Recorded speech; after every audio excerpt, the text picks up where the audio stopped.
la colonie est très variée et qui voudrait qu'on traite de sujets non seulement d'un intérêt pratique immédiat, mais général. Et troisième catégorie, il ne faut pas l'oublier, très nombreux, les auditeurs de bonne foi, les Français, autres, qui regardent la télévision et à qui il faut donner une initiation à l'islam. Donc le public est très diversifié. Et je termine en disant que ce n'est pas nécessairement les travailleurs manuels qui demandent les émissions les plus simples, à ras de terre. Ils sont heureux de voir présenter leur identité culturelle, une culture dont tu es fier.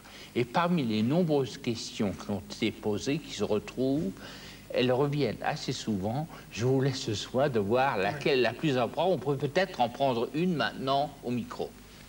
Oui, monsieur le professeur, comme vous dites si bien, c'est pour ça qu'il faut faire un effort.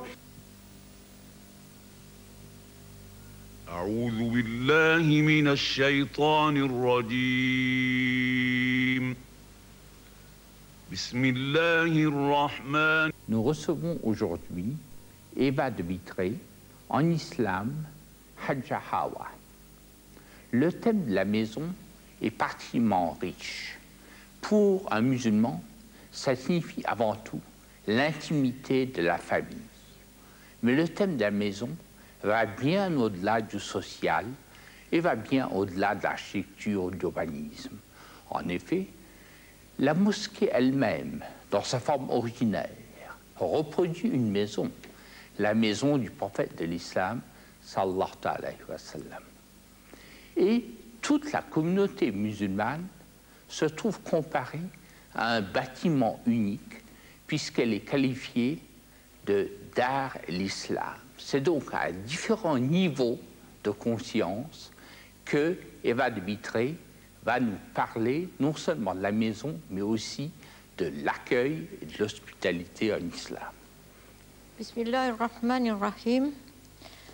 Un célèbre apologue tiré de l'œuvre du grand mystique musulman Jalaluddin Rumi nous conte l'histoire d'un certain Ali de Bagdad qui, ayant perdu toute sa fortune, prie Dieu de l'aider. À ce moment-là, il fait un rêve très vivant qui l'incite à partir vers le Caire où il doit trouver un trésor qui est caché.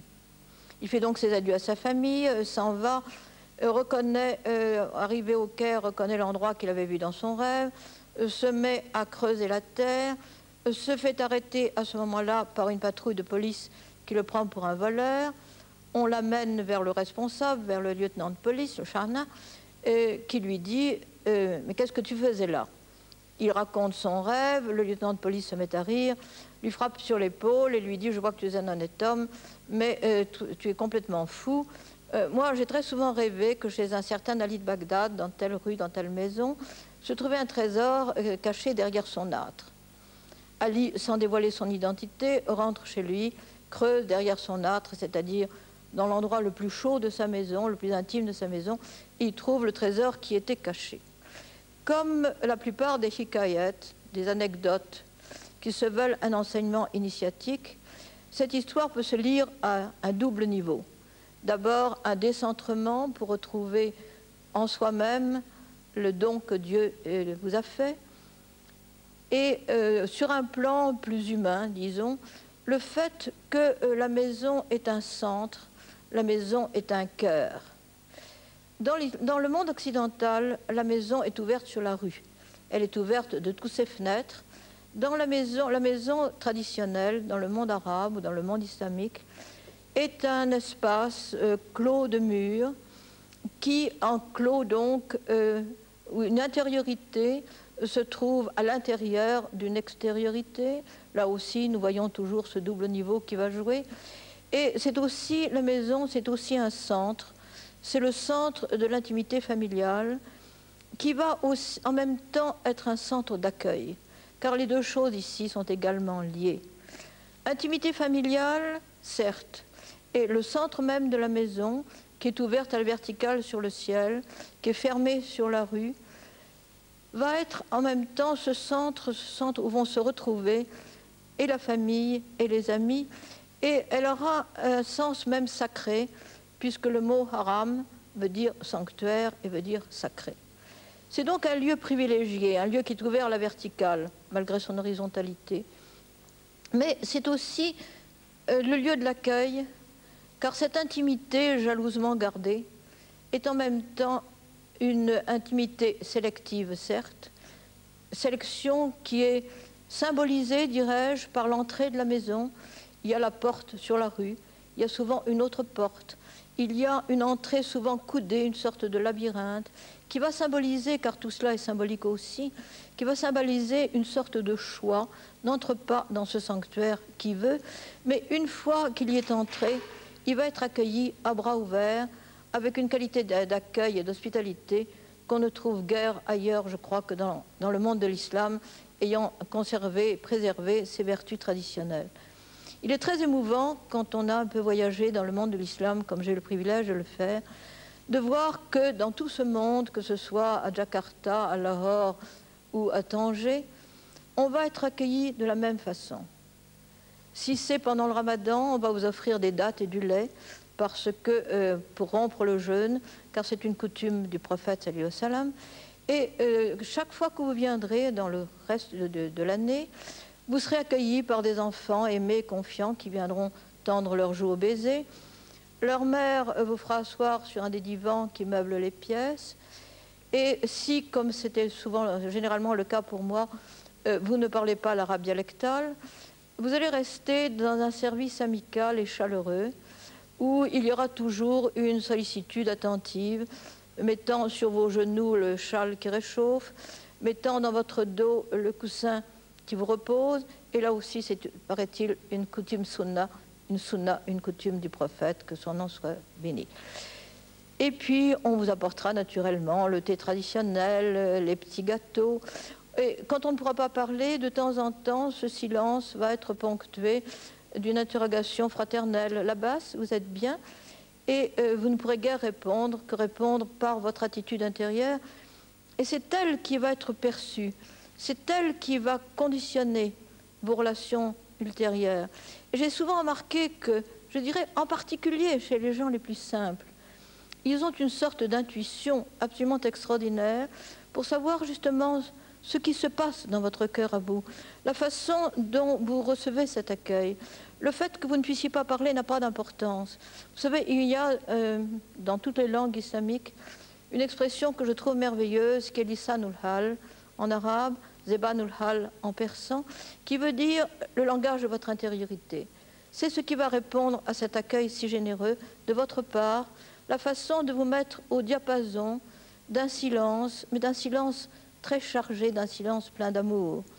Et puis, le soir venant, on entendra dans cette maison musulmane l'appel du muezzin, qui viendra rappeler, comme il ne cesse de le faire depuis 13 siècles, que la miséricorde de Dieu a permis qu'un homme vint la rappeler au monde. Et à ce moment-là, on étendra dans la direction de la Mecque les tapis orientés vers la prière. On fera, si ce n'est pas encore fait, on procédera aux ablutions rituelles. Et là encore, il y aura un degré d'accueil, un degré de fraternité de plus, puisqu'on va communier vers le même amour et tourner dans la même direction, qu'elle aussi est un centre. Car je pense qu'une des constantes de la culture islamique, c'est justement ce centre que symbolise dans la maison le patio, qui veut dire, dans le terme arabe d'ailleurs, veut dire le centre, et qui est convergent, qui vient toujours de l'extérieur vers l'intérieur. De même que cette maison, fermée vers l'extérieur, est ouverte vers l'intérieur. Un autre accueil, c'est celui de la mosquée, et le voyageur peut y dormir. C'est vraiment la maison qui vous recueille aussi.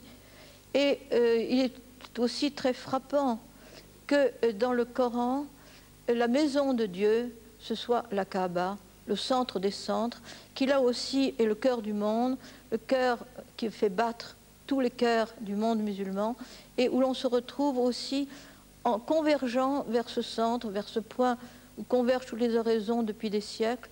Et une chose qui m'a toujours paru très émouvante quand j'ai fait 2 fois le Hajj, c'est de voir que, alors que toute sa vie on avait prié dans la direction de la Qibla bien sûr, et en voyant ou bien le vide devant soi, ou bien ce mihrab qui est une porte, et là aussi il y a tout un symbolisme de la porte, qui est une porte vide puisqu'elle va s'ouvrir sur un absolu. On va voir donc les côtés ou les dos de ceux qui prient avec vous. Et pour la première fois, quand on arrive à la Kaaba, on a cette surprise bouleversante de voir que ce qu'on aperçoit en face de soi, puisque l'espace est aboli, c'est le visage de l'autre qui prie en face de vous. Là aussi, c'est un symbolisme de l'accueil, un symbolisme cette fois de l'accueil divin.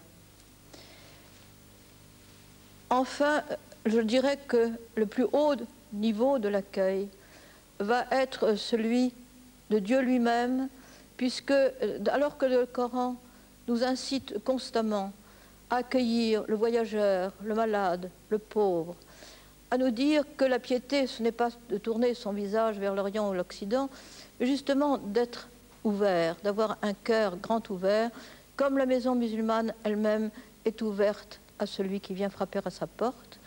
Eh bien, le Coran a voulu, pour désigner le plus haut accueil, l'accueil divin, justement pour le paradis, il semble que Dieu soit celui qui nous invite, puisqu'il nous dit « Ô âme apaisée, entre dans mon paradis, agréante et agréée. » Assalamu alaikum.